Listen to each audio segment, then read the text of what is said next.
Ice 9 is an original first-person shooter for the Game Boy Advance with an interesting backstory. Ice 9 would be developed by Taurus Games, with Ice 9 being their third and final first-person shooter title for the Game Boy Advance. Ice 9 would be built using an original engine of Taurus Games, which was previously used to make Doom 2 and Duke Nukem Advance.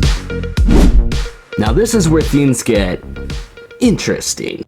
Ice 9 was originally going to be called The Recruit, and would have been a tie-in to the Colin Farrell movie coming out around the same time. After the movie didn't do as well as they anticipated, however, they ended up cutting all ties with it, such as changing the game's name to Ice 9 and altering a few things about the plot. Another interesting detail about this game's past is that there were actually plans to make a version for the PlayStation 2 as well, but unfortunately that would end up getting cancelled.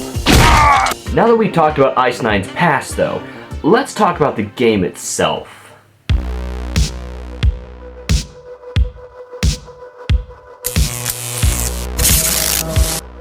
Ice 9 has you play as Tom Carter, an undercover CIA agent who is framed by his mentor, Michael Kurtz, a traitor to the CIA who plans on stealing the Ice 9 computer virus.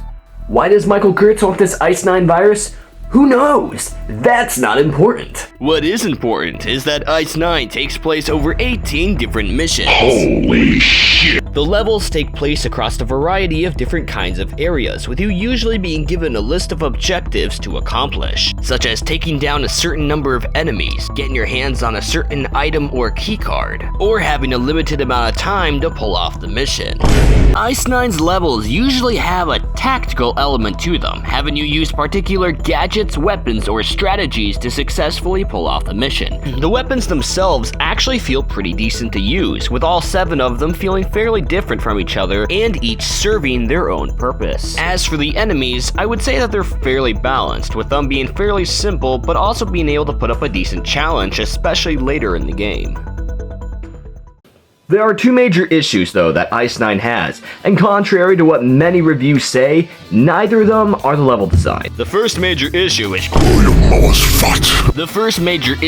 that the first 3 levels of Ice 9 are, by all accounts, unnecessary, overcomplicated tutorials that teach you about the game's mechanics, some of which aren't even used in the later levels. Let me give you an example. Throughout about a third of Ice 9's levels, you will encounter civilians, harmless NPCs who carry no weapons and are not hostile. In the tutorial missions, shooting a civilian or even getting spotted by one will result in an immediate mission failure. But in the actual field missions, majority of the time you are required to shoot them with your gun, that is, I kid you not, loaded with memory erasing tranquilizer bullets.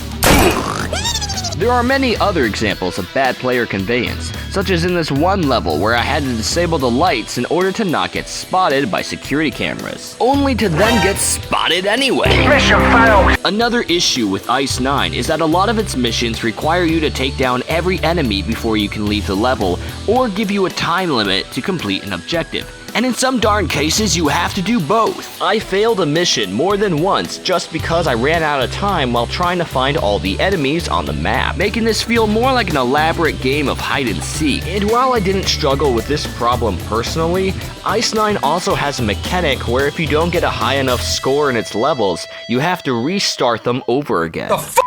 Ice 9 is a very impressive shooter for the Game Boy Advance. It runs well, it looks great, and it's decently fun to play when you're not being timed. And despite all the issues that I mentioned, I still had fun playing it. And most of the issues that I mentioned about Ice 9, people don't even know about, because half the time they never played that far. And the biggest reason Ice 9 failed isn't even because of its issues. It's because it came out in 2005 when the Game Boy Advance was no longer the big boy on the block. The Nintendo DS was the big thing now, and with it, Metroid Prime Hunter's demo was showing a lot more potential than anything the Game Boy Advance was capable of.